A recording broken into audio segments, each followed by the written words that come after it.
What's up, everyone? Welcome to the Metal Maniacs Podcast. I'm Jay Ingersoll, and as always, our show is brought to you by Dave Stark and Stark Real Estate. They do real estate right. Click the link below for all your real estate needs. And on today's show, I welcome some guys that I stumbled across on Hoist Fest 3, actually. Never even heard them. I've seen their name floating around some flyers here and there, but they really brought the energy, and I was super impressed by their show. So sometimes that's the way it works to get on this show. I just discover a band, I love their music, or I just love their energy when I see them live, and I just want to try to get them on the show. So today's episode, we welcome Dog Skull to the show. Super cool dudes. They just were coming off a tour, and I believe they're from Grand Rapids, and they came through. But before you do that, just to let you guys know, my band's Split EP is out right now called Split Personalities. It's out with the Mouthful of Locust dudes. So another awesome band. They got 3 songs. We got 3 songs. You can get it everywhere on streaming and Bandcamp. So check that out as well. So much love. On to the show.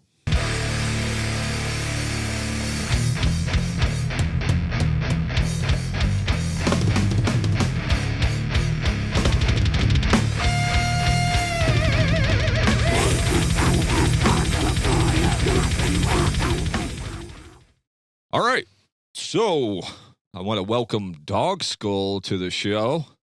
What's up, man? Hey, thank you so much for coming on the show. Thanks for having us. Yeah, appreciate it. Like I was kind of telling you beforehand, there are several ways that I get introduced to bands, but my favorite way is when I get to see a band live and I don't really have no touch point with them, and I've seen you guys and I was like, I love you guys' energy. I just love the vibe. Like, you guys really picked it up. You were the first band to kind of kick it into gear on Hoist Fest, right? Yeah, so I was like, hell yeah. And I just loved your angst. And like I said, maybe you're not metal, but you're metal adjacent enough. And we don't only just cover metal shit on the show. Right. So before we get started, you want to just go around, say your name and what you do in the band. That way, if people are just listening, they can get acclimated with the voices. Yeah, hey, I'm Brad, and I play bass. I'm Jackson. I play guitar. I'm Chance, and I do the drums. We're missing Jack, our singer, right now. Okay.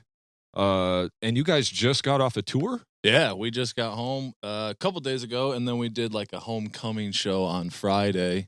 That was pretty dope at Puck Cider. Okay. We played with 2 other bands, Pink Pout and a group called Felon Class. Mm-hmm. And then it was just us. It was just a 3-piece, but it was sick, man. People were there from the get-go for every single band. I don't know. It was rocking. It was packed out. So it felt good to come home from tour and get that kind of response, after being on the road. It was nice. Being on the road was fun, too. We went over to Buffalo and then over to the East Coast, Philly and Baltimore, and then swung back around to Dayton. Pittsburgh, yeah. Pittsburgh, I always forget. Okay. First tour for you guys then? Second. Oh, yeah. Second. Okay, yeah. cool. First time on the East Coast. The first one we did was up to like Wisconsin, Chicago, kind of back round through Ohio again, too. And then, this time we went back out further into the east side of things. But, first time for most of us being even over there, really. Yeah. That's dope. It was gorgeous, man. Nice. Crazy driving through those mountains. We didn't realize it was going to be so hilly, but damn, driving that trailer, I feel bad for Jack. That was nuts. Was he driving? Oh, yeah, he's our driver guy. He doesn't mind it, but damn, it seems like, ooh. Yeah. I'm glad I don't have to do it. Yeah, it seems stressful. Yeah, it is. Yeah. Especially if you got to look out for everybody else too. Everybody else doesn't give a fuck if you got a trailer full of equipment. Semis, they don't care. Semis are passing us and everything, and crazy. You're like, we're just trying to get to the show. Yeah. So you guys have a van, like a van for the band, or? We have like an SUV that just we typically do the U-Haul situation, Okay. but we do have a van that we'll use for like in-town shows. We just don't take it that far because it's kind of a piece of shit. But, sure. Yeah, that makes sense. Yeah, if you need to go on a long haul, you want to make sure you get there. Yeah, for sure. Yeah, and the trailer's just nice to like, I don't know, we've done it before where we'll kind of risk it for the biscuit, and if we have a day off, we'll leave the trailer at the hotel and just pray no one takes it. But so far, fingers, we've been pretty good with that, but I've heard horror stories. Oh, yeah. You guys listen to Hard Lore? Yeah. R.I.P. Bo, obviously. Yes, but of course. he was telling some stories about that where they would have the trailer and they would be in the hotel and they would just have the trailer and then they go out there and it's gone or somebody broke the lock off and stole all the Yeah. shit out of there. Like that's got to be a nightmare. We air tag everything pretty good. That's good. Yeah, so That's we're like, cool. if the air tag's moving, we gotta. Yeah, We gotta get moving. We got to figure it out. Yeah. Well, that's dope, man. So how long you guys been a band for? Oh, we were just talking about this. I think 23. So just 2 Is that years, right? 3 years, I guess we're Three-ish 26. Probably years. end of 23, maybe. Yeah. Okay. Yeah. Yeah, so I guess we'll just start right at the beginning then. Just want to tell me how the band, like the Right. inception, and maybe some things that you guys did previous to kind of lead up to this band. Because I'm assuming you guys all kind of picked up instruments early. I know you guys are young For guys, sure. but Mhm. Yeah. um, Yeah. I mean, for me, I guess I started playing drums when I was like 2. My dad was a musician, and me and my brother as well. He's 2 years older than me. He got my brother guitar and me drums, and he kind of was like, let's do this thing. And we would play with him a lot. And so that was Nice. kind of early memories of teaching myself early 90s rock songs and learning Green Day and stuff on the drums and starting out like that. And he would play guitar along, and he sang as well. So that was kind of like my upbringing. And then a little later in life, me and Brad met up in high school, and he was doing things on bass in some other bands, and I saw him play. And I was like, damn. And we didn't really know each other super well, but right away we started playing music together when we first started hanging out. So that was kind of where that went. But what did you do before that? For that, I mean, I was just playing bass and guitar on my own, and with some friends here and there. And then when I met up with Chance, it was like, hey, you want to hang out? Meant like, hey, we want to make music. yeah, that's usually what it means when us musicians are like Hang you got- out. Yeah, you got the automatic. We're thing playing in the common. talent Yeah. show. Yeah, absolutely. Battle of the bands or whatever. Yeah, no, for Yeah. sure. I don't know why you're Oh, it's all good. But tighten that bitch right up there, brother. But yeah, he was in a couple different groups. So when we met up, I feel like we kind of like knew what we wanted to do. And I had another friend that played guitar. So we started a group that was called Heiser. That was like this indie project, kind of more like 90s, early 2000s stuff. And that went for a couple years. And we had a singer whose name is Caleb Waldvogel. And he's in a band now called Low Phase, who's doing very well for themselves in Grand Rapids. Shout out Low Phase and the Caleb boy. Cool. But yeah, so that kind of went its way, especially with the fact that his other shit was blowing up. So we were like, well, we got to do our own thing. And then he went and did a country band, and I went and did a metal band. And I went on tour with that metal band for a while. They're called Bliss Head. Oh, He heard did of a them. country band Yeah. called Feathers and Fur. And then we kind of came back together once we met Jack, I guess. Not This this Jack? Jack, No, other Jack. other Jack. Two Jack. Jacks. Okay. Kind of confusing. But So you go by Jackson though, or for Jack? the sake of convenience. Yeah. Yeah. Yeah, because the video you guys sent for the Hoist Fest thing, he was like, "I'm Jack," and then you said Jack, and then your Oh, name's yeah. Jackson. But I just like yo, easy to remember because Jackson guitar, you know. yeah, Yeah, that's true. there you go. Yeah. So Yeah, I guess Jack was doing his own thing. Jack was doing like industrial heavy stuff where he Okay. was just making shit in Ableton and screaming over top of Mm. it. And we all cook. I guess he's the only one that doesn't cook, but Jack cooks as well. We've all been chefs for a really long time. okay, nice. So he worked in the same kitchen that I was in, and when he came in, I saw him all tatted up, and my wife knew him from previous things and was like, "This guy's cool." And we went to a bar one day, and I was like, "Show me what you got," and he like pulled up all this crazy stuff, and I was like, "This is insane." And I was like, what would be cool is if you had a band with you and didn't just do this alone. So I kind of convinced him. I was like, you should come over. I was like, I have a cool ass bass player named Brad, and you should come to my basement and we'll chop shit out for a little while. And that was kind of where it went. And yeah, it went a lot of places since there, but that is kind of the beginning. And then we had to find this guy once we Yeah. needed a real guitar player. Yeah, and I was doing playing guitar for years, like trying to do like indie stuff, messing around. Like I played in a kind of a cover band for a couple of years, and I was like, I'm sick of this crap. Then was just like kind of gave up and was like, I'm just gonna make music for fun. And then I saw that they posted online about needing a guitarist, and I knew Chance because we worked together too. Kind of, we worked for the same place, and I was like, I'll reach out to these guys, and had an audition, and then everything just clicked, and been with them Yeah. ever since. Yeah. So what dictates you guys' sound as far as like, obviously you all got different backgrounds. For sure. You're going to play in a country band, so you got some different kind of background, Yeah. And, you're just doing like kind of indie stuff. Mhm. How did that all accumulate to make the Dog Skull sound, I guess? Because you guys have your bio, I believe, on Bandcamp says like post-hardcore. Yeah, we don't even know. Yeah, it is kind of tough. I would say you guys are for fans of anything from like Helmet. Right, we get that a lot. We get that a lot. Yeah. Oh, do you? Mhm. Okay, Yeah. cool. Then I'm not crazy. No.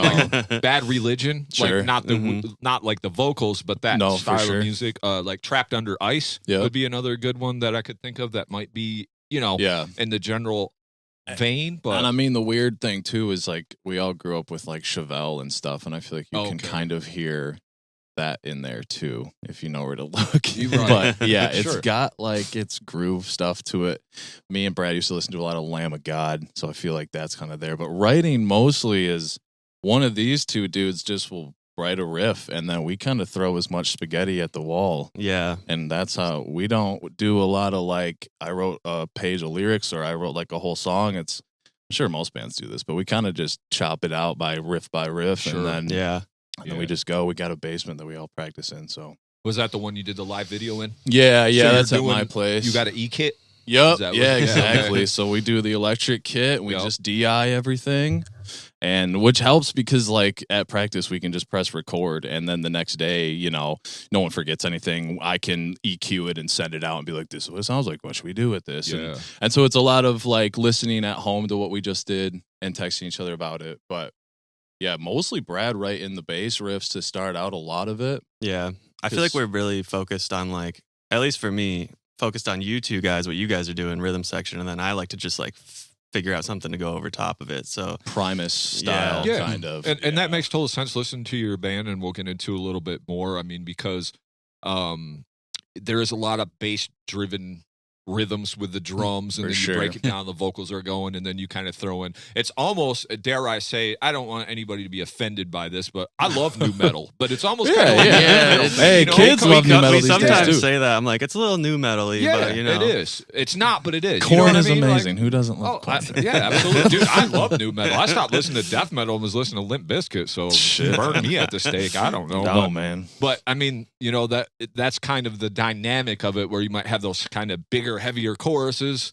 Not sure. every song's like that, but there are songs where you kind of break it down with the bass. You might be doing some little discordy thing or some little Yeah. noodly type thing here and there, and then you build it up or whatever. So you guys got your formula, right? For sure. That's why I Yeah. asked, because it's a cool formula. I really love you guys' music, man. It's cool. Appreciate it. Thank you. I'll say this: the production is clean, at least for the album that I listened to. Well-written songs. I'm a big fan of that. I'm a metal guy, right? I love my grind. I love my fucking death metal and all that. But I don't like when it gets soupy, where it's like riff, For riff, sure. riff. Yeah. Like some people can do that well, like Between the Buried and Me or Dillinger Escape Plan. Some people have it Yeah. down, and you can really like shit. For me, at least. But sometimes I'm just a big fan of like good songs. Yep. Like I want to sing your shit when you're off the stage. And I remember listening to this album, and we're going to break this down if you guys don't mind. We'll just go through each Let's song do that. and Yeah, kind of sure. get your vibe from it. But I just remember a few of these songs. I'm like, I remember that. Obviously, I watched the video too because I was editing for Hoist. But I remember that part, and that means a lot to me because I'm Yeah. like, these guys are writing songs, and that means something. You do music for yourself, right? At the end of the Mhm. day. But I also think if you want to like make any money or make a living, you got to have other people like your music, too, Yeah, right? true, So true. if that's the ultimate goal, Yeah. you got to have good songs that people Yeah. can remember. And I think that's super important. You guys do a great job with that. Also kind of short to the point songs, For we're sure. Yeah. not 6-7 minute No. opuses, fucking to the moon and back, and No Hobbit guitar fucking- solos. Yeah, we kind of no guitar solos. Yeah, so there's no fluff in you guys' shit. Jack with the vocals, they're almost kind of a metal vocal. They get Yeah. close. Yeah. He's kind of got that raspy, but you can understand what he's saying. But little into the hardcore vein there. But you guys got great energy. Your tone, Brad, on the bass is absolutely killer. I Thank fucking you. love it, dude. It just rips. Your drums, Chance, are just solid. Like Thanks, you don't brother. overplay. Cool. You play the right thing, but you That's do what we're switch going the beat for. enough so it doesn't become Hell boring yeah. or monotonous, right? Cool. And the guitar, and it makes sense for listening to you guys say what you said about the music, but the guitar fits right where it needs to fit. So I think you're doing something right as far as like kind of coming in when it's your time, or to compliment, especially if these guys are driving it. And I really like the song title. So I mean, you guys' band, you guys' band is awesome, dude. Thanks, so, man. You actually listen to it. Absolutely. That's what's up. That's one thing I pride myself on with this podcast is I come prepared and I just examine everything I can and it's good for me because, how many local bands are there? How many bands are there? But so if I'm doing an interview with you guys, I'm going to sit here and pick all this shit apart and really listen to it because, I play music, so it also helps because I can hear all these other little things maybe just a regular casual music listener may not, For sure. But yeah, so tell me, right before we jump into, so it's a self-titled album, right? Yes, sir. Yeah. Right? It's just called Dog Dog Skull. Skull. Okay. And this came out in 25. Yep. So pretty good as far as starting in 23 and kind of fucking around a little bit. Yeah. Like turning around and getting an album out. That's pretty For awesome. sure. Yeah. This is definitely our first batch of tunes. Was also written by when I was talking about my brother. He and I have just like endless Logic files of riffs and stuff. So a lot of these were taken ideas from some of those. And maybe people not in the band can't hear that, but this new stuff that we're writing that's just the three of us and Jack is definitely progressing in a different way, but not separating too much. But I like what we're doing now. I think that this first batch of songs is great, but I'm super excited for what we got coming in the future. But yeah, these are all we love them. We really like these songs. We had like 12 and I think we chopped it down to the 9. But yeah, we've been playing all of them since the get-go, especially like Pressure, that first one. That's probably the oldest track on there, I think. But yeah, and then there's even songs where like we finished them in the studio. So yeah, it's kind of a batch. Yeah. So where was this recorded? This album is it? We recorded. This was at Cold War Studios. Oh, okay, yeah, my buddy Addison works there. Nice. Transient aggression. What's that? What does he do? Does he have like he mixes he just there? books his own time at, because Rick is the guy that owns it, right? Yeah. So he does a lot of stuff. He does Chantel's band. Are you familiar with their band? Tongue Cutter. Oh, okay, yeah. Yeah. Does he go by Transient Aggression? Oh, okay. No. Somebody else works out of that same studio. Okay, yeah. He just rents the time or whatever. But yeah, Cold it's War a Studios. great spot. They're in Grand Rapids, right? Yep. Yeah. Yeah, it's a great spot for sure. So you guys did everything there? Yeah, front to back. He even mixed and mastered it too. Rick Johnson. Yeah, he's great to work with. Yeah. He's like not like he's more of like an engineer than like a producer. For sure. In a good way. Sure. Like he won't be like, oh, this like do this there. Yeah. He'll Change be this like part or whatever. He'll be like, if that sounds cool, do it. Run it. Mhm. Yeah. And he's been around long enough that he's like, Oh, hey, for sure. it's your song, so Yeah. Yeah, he's I'm a not going legend. to produce them. We'll just record them and get them out there to everybody. So, it sounds great though. I really like it. It's funny you say that because I'm going to do most likely here in July for a couple bands. I'm going to go there and do an interview with some bands there that recorded there. So Cool. But so Dog Skull, self-titled, came out 2025. About what?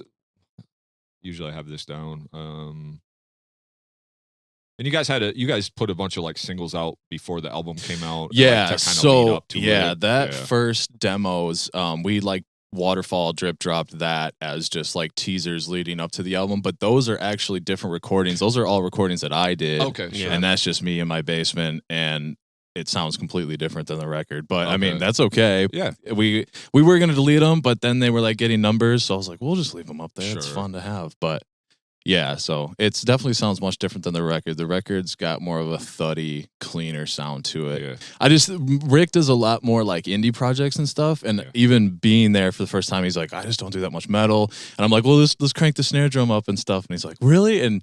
But it all worked out really well. I like that he's got just like this super clean tone, but we can go and just make it thucky. Kind of dirty and shit. Yeah, exactly. So that came out in July, your album, July 20 in 2025. So yes, sir. Yeah. not even been out a year yet. So I actually didn't listen to the singles because the only reason why I didn't. Usually, I'll listen to everything that you have, but I seen they were all just songs that were on the album, Right. And I just assumed that they were like Copies. Yeah, because Yeah, a lot yeah, of yeah. bands do that to try to lead up to their album or For whatever, sure. you know. So, but yeah, that's dope, man. So let's break this down. Just tell me a little bit. I'm going to tell you kind of just a few things that I've took away from each song, if you guys don't mind, and then you guys can just give me your insight on the song, maybe your approach when you wrote it, you know, kind of your vibe when you were thinking about it. So the Old Man, the Boat, cool title of the song, 2 minutes, 18 seconds. This is when you guys said on the Hoist Fest interview that this would represent your band pretty well if you could only show one song, right? And like I said, this is one I remembered because I remember the title of him saying it, and then I remember like the catchy like verse and chorus of the whole thing. Great hook on it, and then this is a bass drum carrying one, how we kind of alluded to earlier or whatever. But you want to just tell me a little bit about the Old Man, the Boat? Yeah.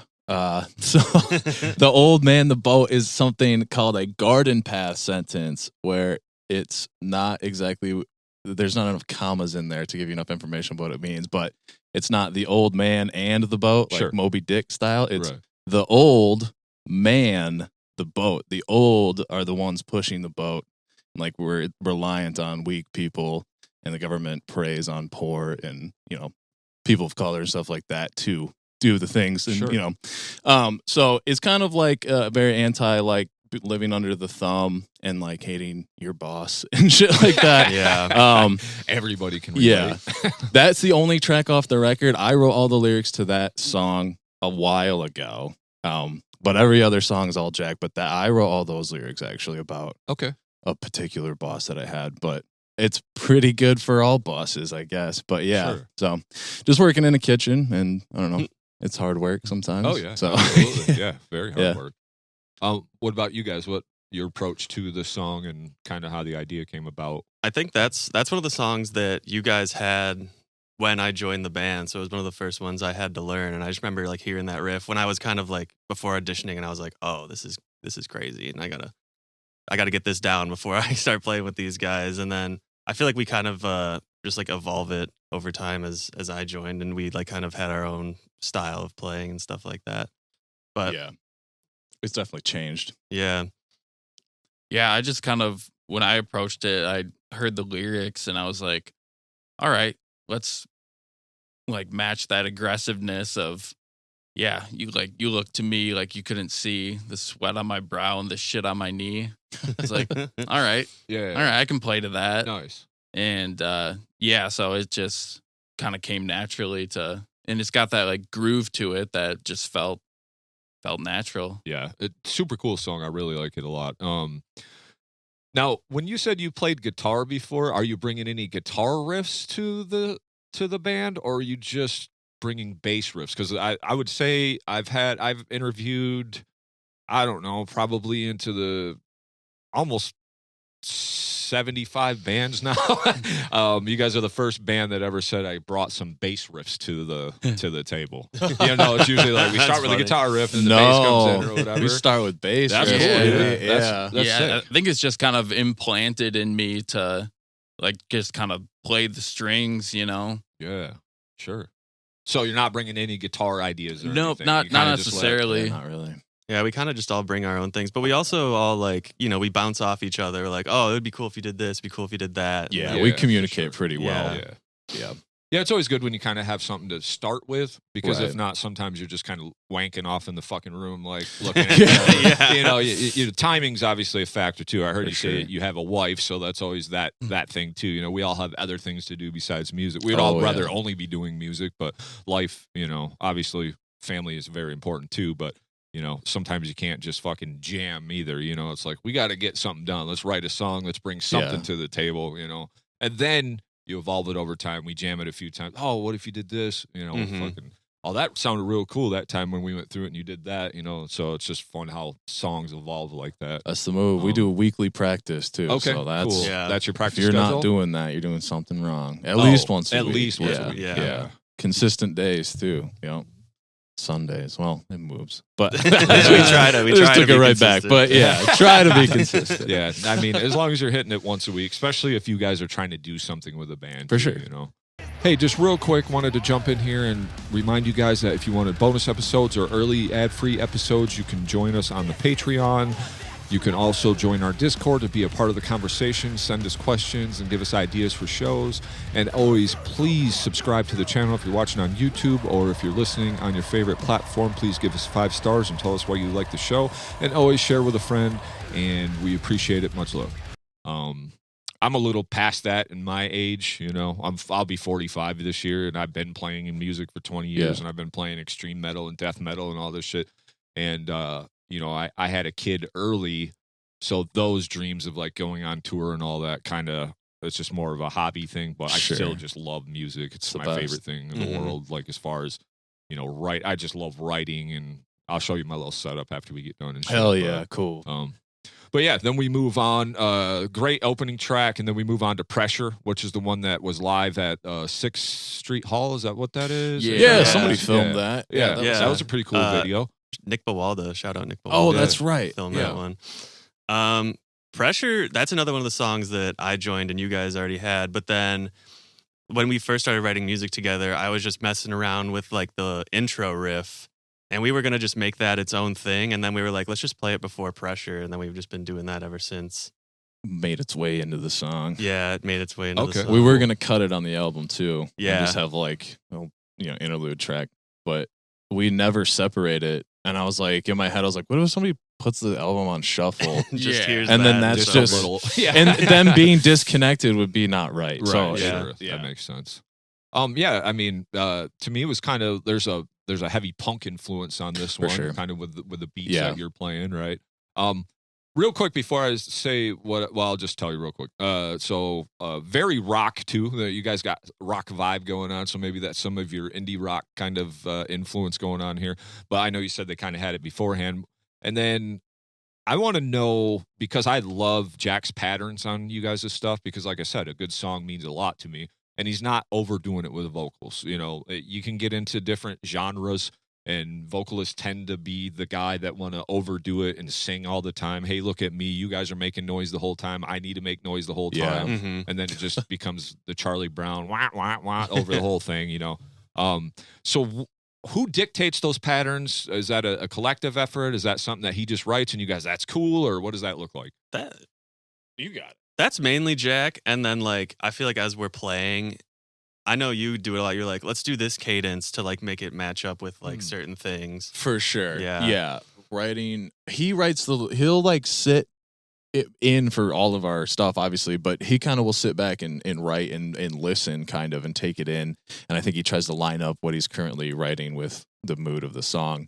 And then once he comes in with the vocal parts, I feel like all three of us are pretty rhythmically inclined to where, like, it's like, all right, well, let's do da-da-da-da, you know, and then cut it out. And I feel like when we record him too, I chop him in and I'm like, just do it one line at a time. And so I feel like he does like percussive patterns. Like, I think that's kind of what you're getting at. Oh, yeah, absolutely. He's more like, not caveman-y, but it's not too much. And it's very like predictable and it flows with the song. I think he does a good job of like getting out of the way for other parts too. I noticed that too. There are parts where he lets it breathe, and I'm a big fan of that, because that just means you put your ego down, and it's not like, hey, look at me, I'm the front man. You know, For like sure. You know, it's when you're in a band, it's 4 guys for you guys or 5 guys, right? So you know, that's a big thing I do with my singer too, and he knows. I'm like, don't sing over that. Yeah, like he'll know. It's like, not necessary. You know, Just listen to the cool riff that's going on. Exactly. Yeah, you already said what you need to say. Yeah. No one's Right. listening. And he knows music well enough he knows what's going to sound good too. Yeah. Like you said, predictable is good. Yeah, You know I mean, what I mean? it's like, the fact of like when we do play, there's enough people now that like know the words and can come up and like you said earlier, which I think is one of the best comments that we've gotten. And I'm so glad you said it again. Is people will like see us live and then go check us out, and they can listen to the song and they're like, oh, I remember that one. I remember that part. I remember people were singing that part. Yeah. And sometimes with other bands, you're like, you know, it's like, Yeah. man, I don't remember this, but that's cool. Yeah. So I do think that's what we're going for. Is it's like marketable is an ugly word, I guess, but we want people to like it, and we want people to sing it, with you, resonate with it. Because you had a few guys, I swear, singing at Hoist Fest too. For sure, you. So yeah. it's kind of like, you got your guys that come out and support you. They can jump up there and start singing. And like, there's no better feeling than that. Even if it's fucking guys. It's like, that's these wild. Two dudes know our shit. Yeah, surreal. Very that's surreal. cool to me. It's like, fuck.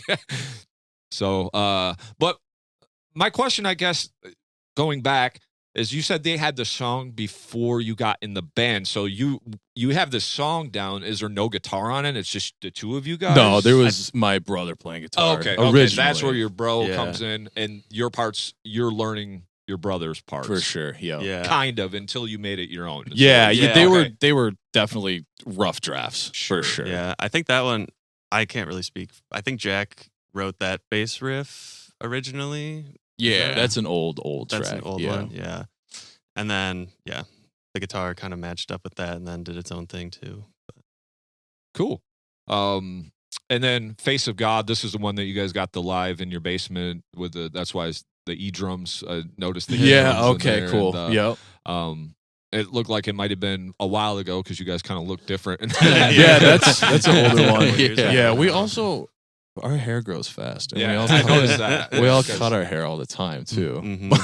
But we did that. We were just trying to think of as much social media marketing that we could possibly do, which we're not very good at. Yeah. But we just decided to pick a track like that, and that actually is a live take too. But it turned out decent. I guess. It was good. Yeah, that's cool, man. I liked it. Another catchy chorus on this one. This is the one that, you guys had the support from friends at the hall. I had mentioned this. And then there's a really cool riff at the end with the slides. You start doing this thing at the end. I thought I was like chef's kiss on that. That was literally chef's kiss on that. But super cool song, man. I really like the Face of God. Hell yeah. And the way he said the lyrics are pretty impactful as far as what he's saying. For sure. Can't remember exactly what he was saying. Something about he looked in the face of God and he spit in my face. Yeah. I was like, damn, that's pretty angry. So, and then moving on to Animal Race, 306. Another you guys keep your shit pretty straight on the 3 minutes at tops, which is cool. And then this is where you kind of come with some upbeat rock to start, kind of. For sure. This upbeat style. But then I noticed on this, you guys don't overdo that either, because you don't just kind of keep me with the up. Because sometimes I get a little happy sometips. You know what I mean? Oh, for sure. Yeah. But the kids like to dance, so that's kind of they love the two-step. Yeah, exactly. But you guys know how to just. You guys don't necessarily have breakdowns, but you know how to break out of that beat and really get into a nice groove after that. For sure. Yeah. Any comments on the Animal Race? That main riff is just so upbeat that we were we got to pull this back, and we were trying to think of something simple to do. We were let's just do palm muted single notes for that one, and that was the one actually we weren't sure if we wanted to put that one on the album. We recorded that. We had practiced it a couple times, then we went into the studio with Rick, and we recorded it, and we got a pretty good recording, and then we were still debating the whole entire time, we're going to put this on the album, we're going to not, and then Rick's just it's a sick song, and we were just Rick liked it. So Rick liked it, so we were all right, we'll do it, and good thing we did, because I love playing it. Yeah, kids like that one, too. Yeah. That was your idea to do the little at the beginning, too. You're I was do a little drum fill at the beginning. Which is fun. But yeah, that is we didn't expect kids to be two-stepping too much to our tunes, but they love that one. That one, and then So Perfect, the next one, the two punkier tracks definitely get or I guess I might be out of order. I'm going off the live set. But yeah, those get the kids moving for sure. Yeah. So Perfect is next. Oh, okay, cool. Yep. Yeah. That's a BJ track. Yeah. Oh, go Brad ahead, the Jahr. I mean, that's Brad. You want to tell me a little bit about that? I was sick. I get to do a bass intro. Yeah, nice. Fuck yeah. Hell yeah. Another vocal pattern that really stands out, really good. On that one, new metal-y, and that's I wrote that on there. Almost new metal, it's because you do have that drum bass driving formula with some of the little guitar noise or whatever. Right. What do you have on stage as far as effects?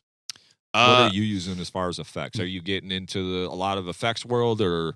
I'm pretty bare bones. Sure. I use a chorus pedal for like 2 songs and a wah pedal. You can hear the wah pedal in like Face of God and at the end of No Friend of Mine. Okay. But yeah, pretty bare bones, like just, Marshall JCM.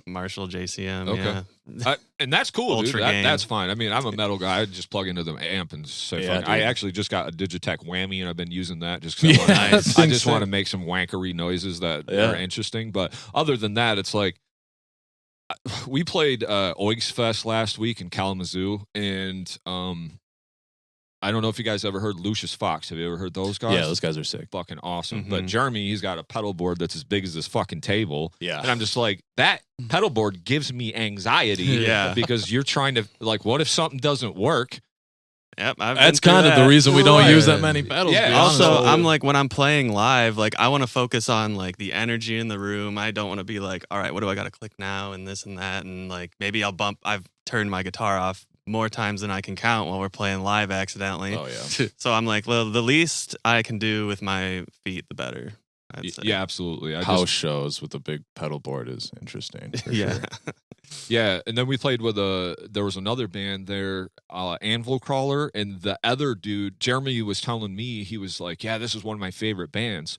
And then I seen them, and that guy had a fucking pedal board as big as this table too. And I was like, I went up to Jeremy, I was like, I see why they're your favorite band, because you guys are in a competition for how many Gear pedals you nerds. have. Yeah. Yeah. I'm like, I mean, Jeremy, he uses all that shit too, but I'm just like, it gives me so much anxiety. Mm-hmm. Like, what if something doesn't work? And you already know during a show, it's already anxious moments, trying to hurry up, get going, and they're like, oh shit, something doesn't work. I'm like, that don't even sound like a path I want to go down at all. We just saw a band, or I guess we just had a band open up for us on tour, and the guy had a massive pedal board, like 2-story. Oh, geez. And I don't think he touched one. Oh, it was so crazy. I was like, it's more for show. oh, Look at for my sure. shit. Like, Yeah, he didn't use any of it, dude. Yeah. Look at all the shit I own. It's like, you just bring your pedal collection with you. No, thanks. I'm going into the amp.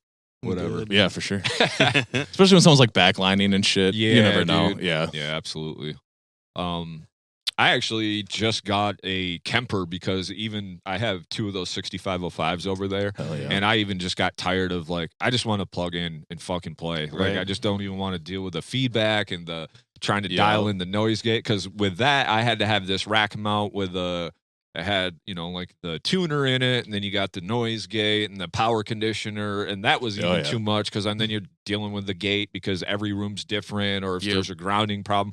I was like, I just want to not have to deal with any of that. I just want to fucking plug in and play, man. Like, it's already an anxious situation enough trying when everybody's looking at you, waiting for you to play, and you don't ever want to be that band to fucking, these guys are still setting up. Like, what the fuck is going on? Like, so. That's kind of especially my drummer. He's got like a lot of drums and cymbals and shit too. So that's already part of the issue, Yep. We got him to cut down he had 2 kicks and all. We're like, dude, oh, get rid shit. of all that shit. We had triggers, and then we'd always have a problem with triggers. Like, fuck that, dude. Let's just mic it. 1 kick drum. Let's just get away from all that. Let's make it easy, man. So. But yeah, So Perfect. Absolutely cool song. Love that one. Then we go to Tide 2, which is a cool song name. Frog. I fucking Frog. Used to be called Frog. It was called Frog forever. And like forever until the album came out, and we were like, do we have a name? Do we have a song called Frog on the album? And then we were like, no, probably not. But we still call it Frog. Yeah, we called it Frog because the first time we played it, we were at the runoff and we were walking around outside by the river and we just saw frogs everywhere. So frogs everywhere. We love that. We're like, let's call this thing Frog. Yeah, I also think, like, especially if you got ideas, Chance, like on your computer or whatever, like how many I always say you need some kind of, like, if we're in the room jamming something together and we got a new song, like, you need to name it something. Yeah, you can't be like the new one. Yeah. New one 2 and new one 3 and new one 4. Oh, you know this. Yeah. Yeah, so you got to kind of call it something just so everybody knows what you're talking Working about. titles for the and then especially if it's like something that happened that day, or like I don't know, like if we're like watching hockey while we record, we'll like name it like the Red Wings game, or like, you know what I'm saying? Oh, like sure, something. Yeah, because how many new tracks? For sure. New track. The date 15 doesn't or help whatever the either. fuck. No, Yeah. it doesn't. 'Cause you're like, we jam every week, so what fucking date was? What time was Just a that? bunch of numbers. Yeah. Looks like binary. Yeah. I don't as much anymore, but I used to make a bunch of beats, so I got in the habit of doing that because of, you just new song 1, new song 2. You're like, what the fuck? But then you start naming shit, and you're like, I don't even know what that is. I'll just open it up. It says Bill Clinton or whatever. Yeah. And nothing works well. Yeah. The Dagobah system. That's yeah, one that's- I don't even remember what that one is. That just always pops into my head. When we That's talk like about our it. most used working song titles, the Dagobah system. But Tied To or Frog, whatever. This song is absolutely awesome. Probably one of my favorites. Super groovy. Oh, cool. I love the bass stop. You like kind of do these bass stops at the Yeah. end. And then there's like this cool 8th note guitar bridge breakdown where you kind of start just doing like a more of an 8th note strum where you don't get into that a lot. That's not a technique you go to all the time. Mhm. So when you do it, it really stands out. So I really like this song, man. It's a cool ass song. Yeah, I came with the original like descending riff, and I originally played it like up the neck, like above the 12th fret, and I was like, what if we do this and then go down to like that just kind of like droning like lower frets. But then we were like, what if we just had that riff played down at the bottom?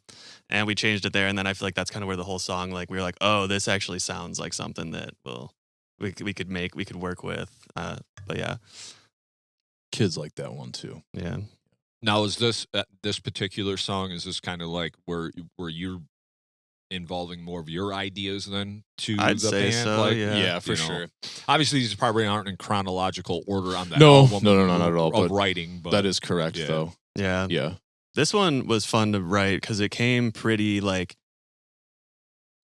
naturally when we were like jamming on it. Like the ending with kind of like the same riff, but like doing it in halftime, slowing it down, at least for me. Like when we did that, I remember looking at you and you were like, oh yeah, that's what we got to do. And like For sure. that one kind of like wrote itself naturally, which was pretty cool. The head bobs at practice when you're like, that was the part. Don't Yep. forget that. Yeah.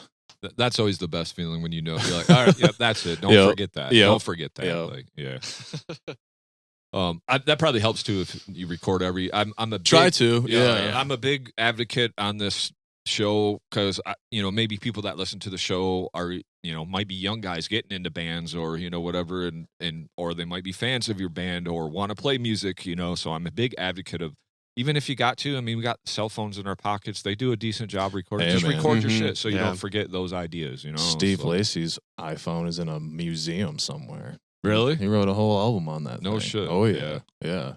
Yeah. I mean, just especially if you need to be quiet too. I think that was one of the main reasons we switched over originally to the electric kit and stuff was like you can play it midnight, Right. still be good to Yeah. go. So Yeah, that's what I was thinking in my head when I was watching that live video for Face of God, right? That's the one. Yeah.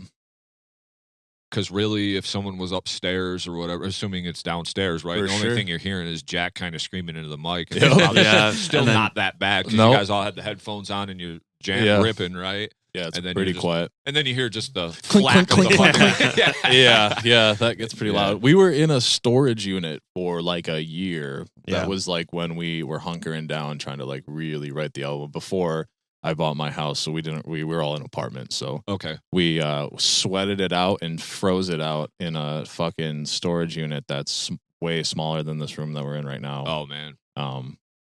It was sick. It was sick. It was really cool. It we was miss cool. it sometimes. Yeah. It was fun. The distro kit or whatever lets you like name your label when you put out music through them. So it's called I think it's called like 836 Records or something, which was the number of the The storage number unit of the we were in. storage Yeah, unit so or whatever. it's a small place in our heart down Yeah. Eastern and 36. Sure. Shout out. Okay, cool. Oh yeah. Let's see. Then we moving on to Excuse for an End. Yeah. Right. I felt like this one had a little bit different flavor for you guys, right? A little heavier. Yeah. And then there's like this descending whole note riff on this one, right? Mhm. He does the couple times. We make fun of this Yeah. song to ourselves a little bit because it's kind of like a little bit tongue in cheeky metal where we were like, let's write some ignorant shit and like make the kids who want to hear this stuff hear it. Because I don't know, we're trying to hit the full spectrum. Yeah. We're not Yeah. like pigeonholing Yeah, ourselves in absolutely. anything. So, Yeah. but yeah, we play with so many super super heavy bands. Like we love this band Attrition Cult so much, and I feel like whenever we play with them, they just are like so metal, and then we go play this. We're like, okay, we're not that heavy. Yeah, that's. But you'll never kind of get there. Like you just got to take everybody's band as their own thing, you know? Because Attrition Cult is heavy as shit, and they're just like loud as fucking, like, you know, just in your face. One band that I haven't had on the show, I wouldn't mind having them on, but they did play the first Hoist Fest, and actually the drummer plays in a band with my buddy Eric, which this is his band, the Black Temple, and they play in this band called Morbosidad, and they just like did a tour down in like Colombia and shit. So like, Holy shit! Yeah. So I actually remember hearing about that. they're like the super satanic death metal shit. Like, you know, a lot of their stuff's like in Spanish, I believe, and That's pretty hardcore. yeah, That's they're cool. like super fucking. The fucking bullet belts and the fucking dude, makeup and all the fucking Spikes. just so actually Eric was just on telling me about the tour, so that was cool. But yeah, the drummer there in Attrition Cult, they play together. But yeah, it's awesome heavy. Maybe that's why I like this one, because you wrote it for me. But and then I love how you guys come back to the same kind of descending riff, and it's at the end, but then it like changes because there's like these little stops. Like we love our stops. Yeah, We do. Yeah, yeah. switching from the halftime right back into the full, just with like a one rest. It's cool. We like that. Ties it all together at the end. Mm-hmm. And it brings back the riff, but then it's in a different, like more progressive flavor, you know, so it doesn't get too monotonous, you know. So I did enjoy all the little samples you guys have on the record too. Like, Yeah, I that's think all that's Jack. a great touch. Like, that's really Jack. Like that. I think it brings. Do you guys do that live or?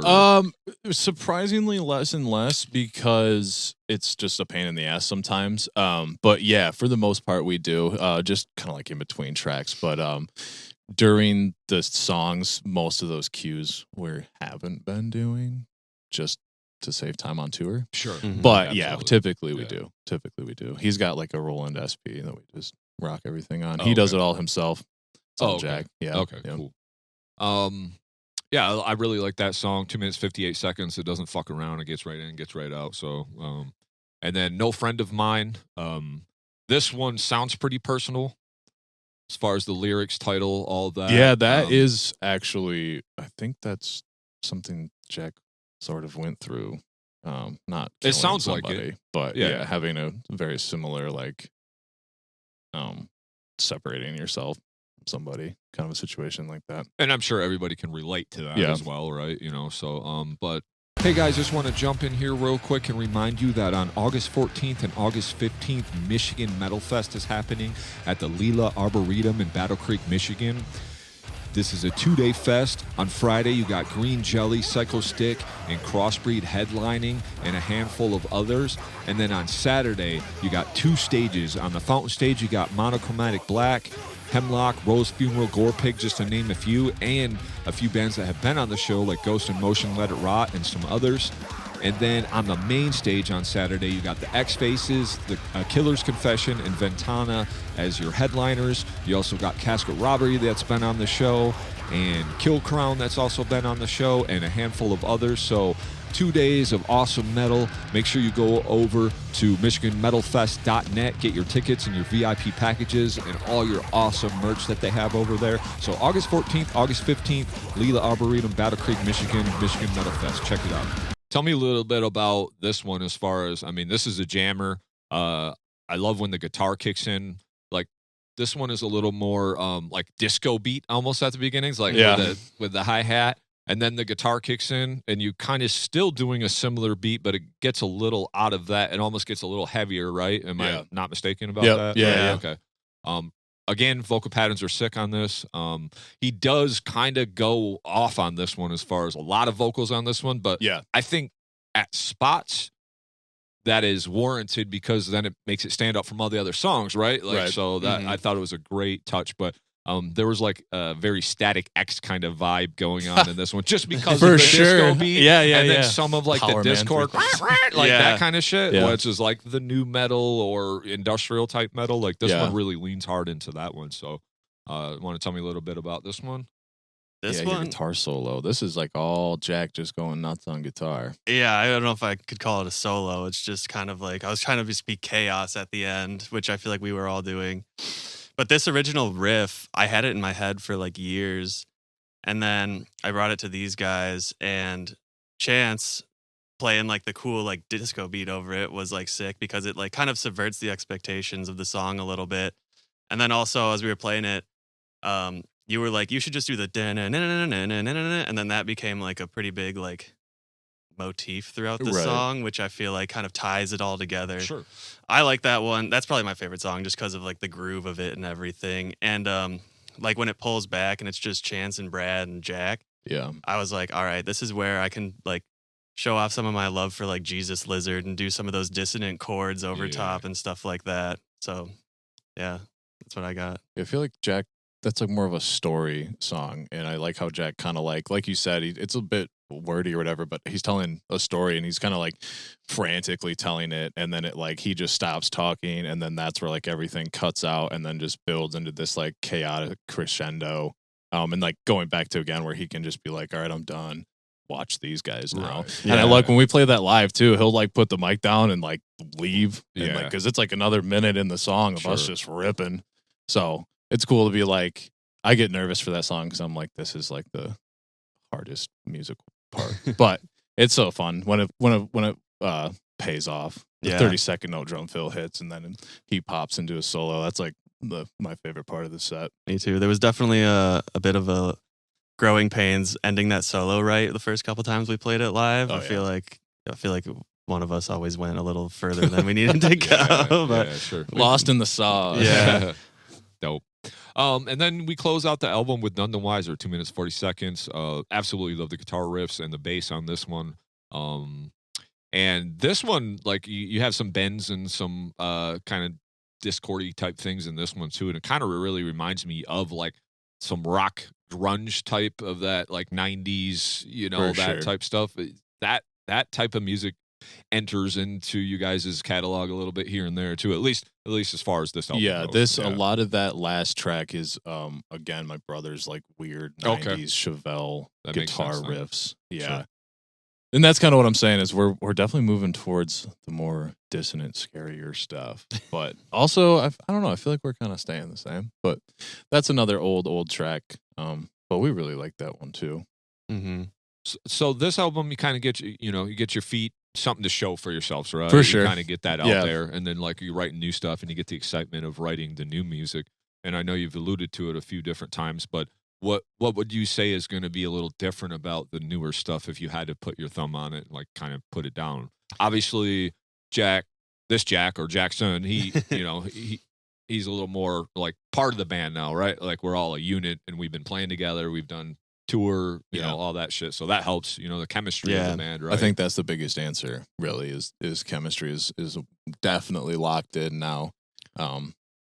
And just like writing feels way more natural and it's quick too, which I can tell is going to be good. But what is going to be different? I don't know. I mean, I feel like we have a lot of dynamics in this record, but even more so like kind of the way we've been writing riffs recently, we kind of pull it back and have something a little more like, I don't know if I'd say introspective, but like more dynamics between certain things within a song Yeah. is something I've definitely noticed we've been We're doing. taking more risks when it comes to like, and then all of a sudden it's going to blow up and then there's a lot of changes. Stops, our classic stops. But Stops. I do feel like we're taking more risks. I don't know, like the disco dance beat in there, it was kind of like most metal drummers aren't going to want to play a disco beat, but Sure. I think that's what makes that song stand out Yeah, amongst absolutely. the rest. So Yeah. taking more risks like that, but just playing together more. And if you Yeah. ain't doing it for 9 songs, one song stands out. For sure. Because you're not a disco rock band. So, Yeah. but Mhm. that kind of beat is super cool and interesting as its own thing For sure. in the album, So what about you, Brad? Yeah, just you can really hear the maturity in the new songs. Like the growth, and I don't know, it just sounds like we got it together. Do you have any like when you're approaching these songs, do you like, oh, we need to be heavier, or we want to be heavier, or are you just like, man, this is the formula that works? Like, is there any of those kind of thoughts? Because obviously when you play bands like Attrition Call, you're like, oh, we gotta play our heavier shit. But then you might play with a band that's softer and you're like, oh, maybe we need to do some of that. You know? I think that's the thing too, is going on tour and seeing all these different bands and just the different angles everybody's coming at, especially in this day and age with how like hardcore music is coming into the forefront of popularity with turnstile and all that stuff. Oh yeah, sure. So just honestly, watching the next generation is interestingly inspirational, because I've always felt like you're making music for the next generation anyways. That's a quote I've always liked. And to see what they're up to and see what they're kind of leaning towards, and like you said, new metal and stuff's coming back. So kind of just like seeing what everybody else is doing and trying to cherry pick what we each like, because that's kind of how the band started, is we all have such weirdly different backgrounds that like one of us will see a group and be like, oh, the way they're doing that was so sick. And I'll be like, oh, I didn't even really think about that. I'll be right. And then we'll kind of, seeing a lot of bands on tour is definitely inspirational. Yeah. I feel like the songs also, like, in some ways, like, we start with a riff and then, like, it'll, like, write itself, you know, like, do we feel like this needs to, like, really amp up and be something super heavy, like, impactful? Or do we want to, like, have it be just going really fast and be super fun to dance to? Like, we kind of do that off the cuff when we're writing. So, what did you say earlier? Why are you going to write anything if it's not fun? What it was like? Did I say that? Yeah, it's like we're not going to write anything unless it's fun. It's gotta be fun. Like, I don't know, boring otherwise. Snooze fest. Well, they call it playing music for a reason, because you're playing, right? Yeah. Like, we're out here playing. You know what I'm saying? Yeah. Like, For sure, you want to come over and play? Yeah, you know. So it's like, let's not forget to have fun. Yeah, we can get so tied up into the production and fucking this, that, or what's this guy gonna think? But end of day, you guys need to be happy with it, because you're playing for the four of you first and foremost. Mm-hmm. And I think sometimes you can get lost in. I did say at the beginning, you do want other people to like your shit. Yeah. But I think the most important thing is the four guys in the room liking it first, and then going from there, and then seeing how the shit translates, right? Just happy somebody else likes it. Exactly. Yeah. You know, you can get, and especially where I come from, the metal world, you get so involved in like trying to play everything so fucking perfectly and precise. And then sometimes I'm just like, hey, I could have probably played that a little cleaner, but I was fucking throwing down and I was vibing. Yeah. I don't care. I was feeling the energy of everything that was going on. Okay, I missed a note or whatever. Like, we don't. It doesn't need to be all scrutinized. Those are the best shows. Yeah, exactly. When this guy's getting pushed around by the crowd so much he can't even play, but like their my energy favorite. is still so there that it's like, fuck, it doesn't even matter. It sounds exactly. cool. It's The a kids are vibe, going man. nuts. You Yeah. know? And like you were saying about the whole pedal thing, turn it off or whatever. I was getting used to the Digitech whammy thing, and there was like a time like my guitar sounds out of tune, and I didn't realize my singer, because he runs all the fuck around and pushes people and everything, and I didn't realize that he stepped on my pedal, and since it's on the whammy mode, luckily I have it on the 5th, so it's not completely out of tune, but it's like. I'm like, what the fuck is that sound? Then I realize it's my pedal. I'm like, you motherfucker! Like, I turn it off. I always freak out. I'm like, did I leave my wah pedal on, and is it just like fucking up my tone completely right now? So I go and check it, and I'm like, no, I'm just in my head. And then, So, but yeah, end of day, man, we play music to have fucking fun, like you said. Sure. So that's a great attitude to have, you know. Let's talk a little bit about shows. So, second tour. Who's booking these tours, and how do you go about doing that? Because I'm always interested in, you know, anybody could find some venues to go, but like, how do you have people show up? How do you, how does that, translate? What, how do you guys do that? So it's worth your time, I guess. Yeah. That's mainly Jack. It's mainly Jack. Yeah, he does the a lot of that work. He's good at reach. He's like, he knows so many. He's like the lore guy with metal. He knows like every band from every state. So he's really good at reaching out to like venues or locals, and then kind of building it from there. And then I'll do like the logistics and the hotels and ordering merch and all that stuff. But it's a lot. It sucks, honestly. It's a lot of cold calling and a lot of DMs and a lot of getting shit moved around, and then you get a lineup and then someone drops. But this time around was a lot of hitting up venues and saying that we were coming from out of town, and then a couple venues offered to get us the support for us. So that was kind of sick. And then most of the other ones, we just old school, man, just hit them up. What are you guys doing? We're coming through town. Check our shit out. If you like it, we need to hop on the bill. But that's dope. And we got this another one coming up at the end of April. A band out of New Hampshire hit us up. They're called Alchemy. And so that was super nice. That's why we were all like, sure, because they were like, we already have the shows. We just need bands. You just need to jump on. Yeah. So he was like, meet us where the show's at. For sure. That's dope. I got 3 shows. We're doing Dirty Dungarees in Columbus, which I'm so stoked to play. It's a laundromat, legendary spot. I'm familiar with that. And then Job Stoppers in Detroit. And then we're actually coming out here. We're going to be at Credit Union on the 1st. So. Oh, no shit. May 1st? Yes, sir. Okay. You been there? No. It's an interesting place. We actually shot our, in a good, our like interesting, there. Like in a good way. It's interesting. It's a house TBD, venue. I guess. Cool. No, we're stoked. But they do have shows there. You Yeah, know, yeah, yeah. But it's just like you're gonna pull up and you'll be like, "Where is this place at?" It's just kind of off the Broadway out here, and you kind of pull up and you're like, "Oh, this is a place that used to be a real credit union." And the dude lives in there. He's actually been on the show. Okay. So we had interviewed him because of him like promoting shows and doing shows in his basement or whatever. But it's a cool spot. Hell yeah. Don't get me wrong. Yeah, we're stoked. Yeah, super excited. It's cool. So that's an easy one. Booking fucking one hotel and getting another trailer for a couple days. Yeah, so that was easy. But that's basically how it all starts. Like just build the spider web. Trade shows with other bands. Try to hey, we might have a show up here in Grand Rapids because you guys got a few places to play out there. And then once you start building that network, then things become easier. And for sure, you start jumping on legs and stuff like that. But I'll try to make it out to that show on May 1st. Yeah, man. Not sure what I'm doing. Is it a Saturday or? I think it's a Saturday. Yeah. His band is playing Crowmans, I think. They're out there, and then Alchemy, and then Domain Master is going to be on that one too. They're out of Kalamazoo. Those are some super dope guys. Yeah. I love 2-piece. Slam shit. Cool. Yeah, that's about 10 minutes from here. Cool. Yeah. Maybe Nice. tops. So it's not too far from where you guys are right Sick. now. But yeah, so those are kind of your next upcoming shows. Yeah, and then I think we're kind of taking 2 seconds to ourselves here. We just played a shitload of shows all at once. We had like 13 shows in last month or something like that. So yeah, we're gonna just write now. I think we don't have like studio time booked, but we're writing. We got like 4 tracks. Okay. But probably go back to Rick. That's our boy.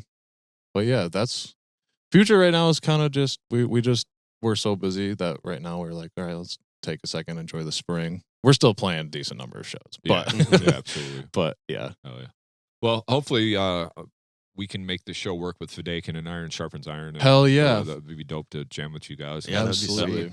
And then each band is completely fucking different too. Yeah. So, and I love bills like that. Like, it's cool to play with bands that may be along the same line as your band because the people that would show up kind of like that stuff. But also when you play with a good eclectic mix of bands, like when we played that Oigs Fest, we were the only band that sounded like us there. So it was like that is always cool too because every band sounded like themselves. That sounded completely different. So, so I guess we kind of talked about what's next for you guys. So what's your favorite part of being in Dog Skull? Like if you had to say, this is my, what's your favorite part? Or even just doing music in general, like with your homies or whatever. I mean, the shows for me, the energy from the shows is just always so much fun. It's something I'm always looking forward to.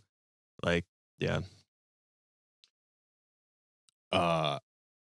Going off that, I think music shows are some of the last like final frontier of humanism currently, that like of people getting together in a room and enjoying each other's actual physical company and not staring at their phones and enjoying human talent that's getting produced right in front of them. And it's like the most consumed art on the planet, but also it's just so nice to see that people still give a shit about it and people are still willing to pay actual money and go somewhere and show up and not just live stream things. And I don't know, it's so connecting, and it gives us a platform to say fuck ICE and talk about all this shit and talk about the world and share our opinions and share our art with people. And I don't know, I just feel super lucky that anyone even comes. Like we were just talking about how the bill we just played was only 3 bands, but like so many kids came out to just that, and it's like you told me somebody saw my band's name on a flyer and was like, oh hell yeah, I'm gonna go to that. It's just fulfilling, but also humbling, and just like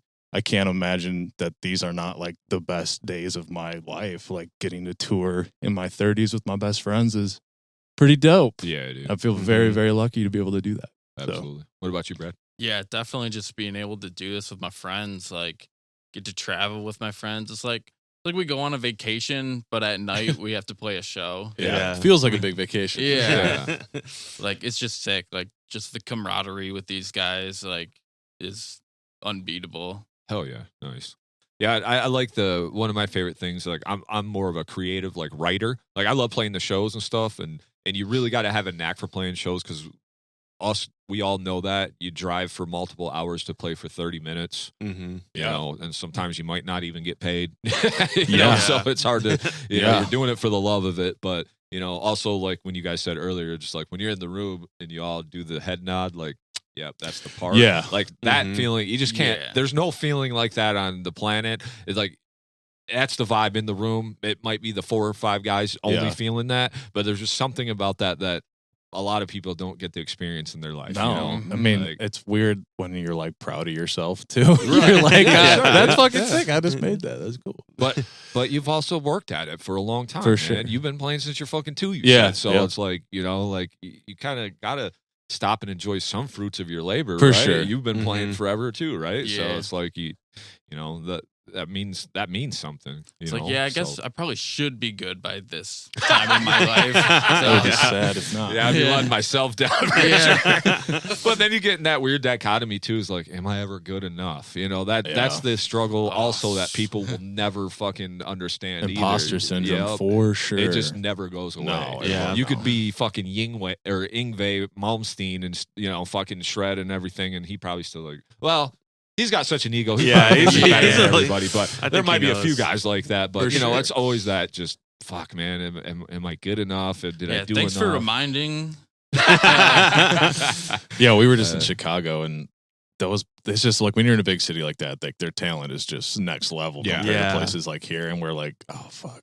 I was like having to do some breathing before we played. These guys are opening for us. This is all backwards.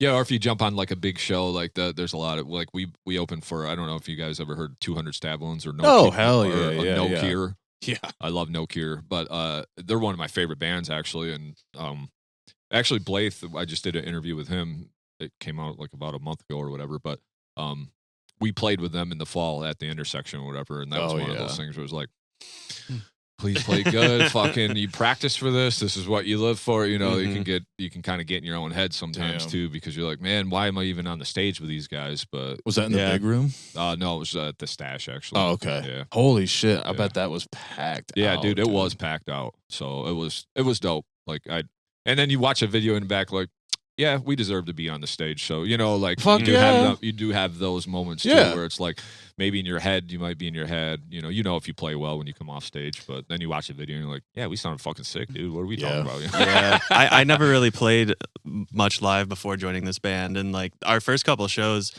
I think there's some recordings. You can definitely tell that like we're just like stiff up there. And then after a certain point, I was like watching a show from like the first year we started and then after, and it's like everybody's just moving around, having fun. And I was like, I realized at a certain point, I'm just up there like we're at practice playing with Chance, Brad, and Jack. Like we're just having fun. Yep. So. Yeah, there is that weird thing too. It's like, oh man, I play it perfect at practice. I play it perfect at home in a rehearsal, but there's just always that live. No matter even if you're not necessarily nervous, there's this anxious energy that always exists that you have to, like, hopefully you over practice so you can get over that. You know? Yeah. You realize that you're about 15% worse than what you are at home in your own bedroom, so you got to practice that much more. Well, and then like it's unfortunately shooting ourselves in the foot a little bit with the headphone thing, because like we talk all the time. It's like, well, we're using amp sims and a fake drum set, so like we gotta practice with our real shit every once in a while, because it's like, you get on stage, and you're like, I haven't used this amp in a second. But this sounds different. Well, even e-drums, because I I bought an e-drum kit like about a month ago or whatever, and like playing real drums compared to E-drums is a completely fucking physically demanding. Yeah, you can fly around on an E-kit and not break a sweat. Yeah. And you switch over to the real shit and you're like, oh my God. Yeah, these cymbals are heavy. Yeah, you have to smack those. And then Yeah. like when you play E-kit, it's like you just kind of finesse, Yep. you know, because Yeah. you're just trying to get the sound out of For it, sure. you know, so yeah. Is that how you guys mostly practice then, is just with the headphones and shit? Yeah, because I mean, most practices at this point are writing. Most practices are shows. Sure. But yeah, to be honest, yes, that is how we do most of the stuff. And then I've just been getting so much into producing and recording myself that I love doing it. So I have plugins on everybody, and it all sounds really good in the headphones. So once we got it down, it's great now, and they can come over and pop it right in and turn that shit on, and it just goes. So, you know. What kind of interface do you have then to have everybody plugged in? I just recently got a new Focusrite that's got like 8 ins. Okay, yeah. cool. Yeah. And then I was tethering together fucking 4 like Volt 2s, like the 2 small inputs. ones and shit, yeah. But yeah, that was kind of crazy. But yeah, now I just switched over to 1, and then I just use Logic, and we just have like a Behringer headphone amp splitter. Dope. Yeah, so everyone's got their own knob. Sick. Yeah. Yeah. So, it's low key, but it works. yeah, as long as it works. I mean, and then the E-kit just goes right in USB for you or whatever. Yep, and I use like the Steven Slate drums pack. Yeah, Yeah, nice. Yeah, we Yeah. use like the Arc-type Nolly. Fucking, I don't know if you know any of this stuff. Oh yeah, is, I know but all. yeah, I have okay, it all yeah, on my yeah. computer in there. Yeah. So, and then he's got like a dark glass. Same. So we try to keep it like we model like a fucking Marshall, and we model a dark glass, and the drums. We try to get it as close as humanly possible to what it would sound like. But yeah, that's why I bought the E-kit, so I could have. I play in 2 bands, but I got it so I can kind of do the same thing as you guys are doing and like record ideas. yeah, You know, and at least so I use like Superior Drummer. for sure. And then, Yep. And then you can just change any drum set or any sound that you want and make it Yeah. sound fucking sick as hell. And then you can move the MIDI or whatever around Yeah. too, so at least you can get all the ideas down. And you know, that's kind of why I got one. And they're cheap nowadays too. It's so Well, weird. that one wasn't. Oh, okay. Well, you can get one for like $400. I mean, Yeah. that's pretty fucking good deal. Yeah. I was looking at those, but I was like, I just kind of want something that was a little on the higher end, just so I know it's You'll gonna break, work. yeah, but, you'll rip through the cheap Yeah. ones too. Yeah, And you hit that thing. I hard. didn't know much because I mean I can play some drums, but I'm not a drummer. I'm a guitar player, so it's Right. like but I'm also like I'm gonna have some guys that really know how to play drums play this fucking thing, so I want it to be almost kind of For natural sure. too, you know. Hell yeah. So you guys got any hobbies outside of music? I know music is life, right? But is there anything that you spend your time with when you have any downtime or anything? What do you do? Chance and I like birds a lot. For real? Birding, real. bro. Oh shit, that's cool. Yeah, kind of just Nice. recently got into it. That's But- dope. Yeah, we all cook. He's a landscaper, but Hard work. Damn. yeah, we all have been chefs for a long time. He's a Sioux. Our singer's a Sioux. I was a Sioux for 4 or 5 years. Opened fucking plenty of restaurants and stuff. So we kind of just crank our time out in hot, sweaty kitchens. But it's an inspirational workspace. So you get to think a lot of thoughts about all the customers and everything that goes wrong throughout the day. But birding, what do you do?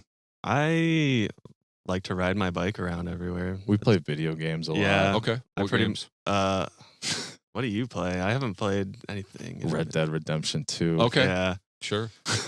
Mojang. Honestly, I've been playing Tetris nonstop. Okay. recently. Just on your phone? No, on my Oh. computer. I've been going hard on Tetris. I don't know Nice. why. It's Uh, fun. Hey, that's cool. I do like the Mojang.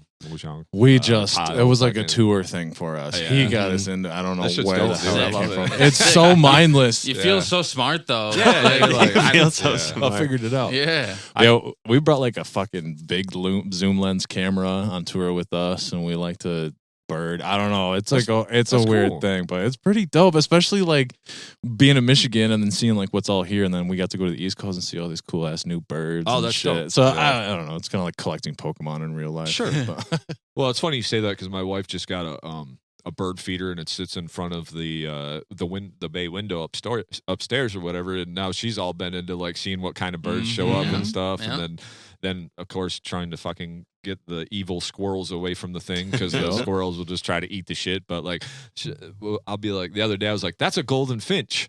And she was like, no shit. She's like, no, it's not. And then she texted my mom because my mom loves birds too. And she's like, yep, that's a golden finch. And she was like, how do you know that? I'm like, I was kind of one of the only birds I know off the top of my head.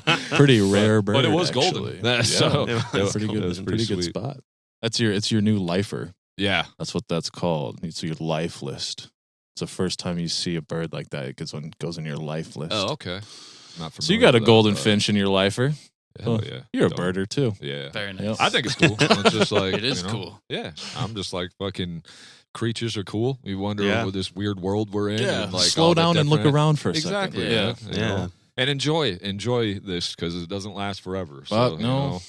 know, all right, so we'll probably wrap this thing up unless there's anything else you guys got to say about Dog Skull. Shit. I don't know. What do we have to say? Did we miss anything or be remiss if we didn't talk about anything as far as the band or you guys just performing or anything? I don't know, do we? So. I don't think We're so. kind of boring. We were Oh. wondering what kind of questions you were going to ask us because we're all kind of boring. But hell yeah, it's been great, man. Well, thanks for coming on, man. I Yeah. appreciate it. Thanks for having us. Thank you. Before you go, what are you guys listening to right now? Give me like two things. It can I'll be- go first. Yeah, you just go give first. me two things. Maybe So my album of the year last year was the Wet Leg record. They got 2 albums out. They're like a Chick Band. yes sir. Okay. Yep. Sure. Heard of them. Fucking sick lyrics, sick guitar writing. I don't know, love it. Catchy as hell. Fun. Springtime. I don't know, love that one. And then kind of popular opinion, but the new MJ Lenderman stuff has been great for me. 2 indie rock picks. Okay. But MJ Lenderman, Manning Fireworks. Okay. Crazy good album. Right now, I've been listening to a lot of Have Heart and Under Oath. Okay. They've been Metalcore? they've been hitting. Yeah. Hell yeah. Nice. Old school Under Oath too, right? Oh yeah, of Old course, school of shit, course. Yeah. Of course. Honestly, all I've been listening to recently is this Italian singer named Mina, Studio Uno. It's an amazing album. Okay. That's- Interesting picks. but Yeah, that's we cool. do. We talk all the time about how in the car, we listen to metal so rarely. We listen Yeah. to like bossa nova, and we were listening to like Japanese music on the way here. Yeah. And Hey, that's cool though. I don't. Yeah, it's all art. Yeah. I think it's all amazing. It's somebody's creation. You should. If you like only listen to metal music, you're dumb. You gotta listen to everything. Yeah, and that's the thing. Say like you play a show and it's like a bunch of metal bands. It's like the last thing I'm listening to on the way home or after practice Oh, is yeah. metal. I'm not Uh-huh. listening to metal. We always ask like house to not play metal music like before we go on and Yeah. shit too. It's like play like some rap or something. Yeah, something Like, else. Yeah, Yeah, absolutely. Yeah, I'm a big fan of other types of music myself. For you know. sure. And I do like metal adjacent things like Bill Murray. I fucking love Bill Murray because Yeah, he's just shout like out the that. production and the songwriting. Like it's just Yeah. really cool. My He buddy does get Zach heavy. Dubé is playing drums for him. Oh, on no this shit. tour. Yeah, Grand Rapids. Oh, kid. Zach. Yeah. I know Yeah, Zach, crazy Yeah. talented drummer. I Yeah. didn't know he was playing with him. That's cool. Because Yeah. wasn't he down like in Nashville or something? Yeah, doing yeah. shit? He got picked up for some big ass tour though, and yeah, I Nice. think they're playing Evil too. Yeah, they are. Yeah. Yeah. Oh yeah. Congrats to him. Fuck. That's dope. Super talented dude. Holy Man, cow. he's super good. He went to the same high school as me. He was like Oh, a couple really? years younger than me, but I was like, I wanted to be like the best drummer out of that school. And then that kid was just like, all right, well, never mind. Yeah, some kids just live and breathe that shit too. Like they don't do anything else Oh, but yeah. play the fucking Yeah, I mean, he moved to drums or, Nashville too. Yeah, play he's not drums. playing Yeah, around. because I follow him on Facebook and he just every day he's got a new video of Yeah. him jamming with some jazz band Yeah. or a country band or like every day it's something new. It's like, oh, you got to be good just to sit in with whoever every day. For like, sure. So you're just fucking jamming at that point. But all right, Dog Skull, appreciate you guys' time, man. Thanks so Yeah, much for thank coming you. on the show. Thanks. And with that being said, y'all keep it metal or not. Peace. See ya. Later. Thank you so much for checking out the episode. If you're watching on YouTube, please consider hitting the subscribe button. It really helps our channel grow. If you want to be notified when a new episode comes out every Tuesday or a bonus episode, hit that bell so you can be alerted of that. Also, if you're just listening to the show, please consider taking a couple seconds to give us a 5-star review over on your favorite platform. We really appreciate that, and it does go a long way. Share the show with a friend if you discovered a new band or like what we do here. And if you want bonus content and early episodes, you can go over and support us on Patreon to keep this show going and help build this show bigger than what it is. And I really appreciate that. A lot goes into this show, so that helps us out a ton. And if you want to join the community, there's a Discord link below. It's free to join. You can pop on in. We can keep the conversation going over there. Also, shout out to Josh Hibbs and our sponsor, Dave Stark at Stark Realty, for making this show possible. And much love. Keep it metal. Thank you.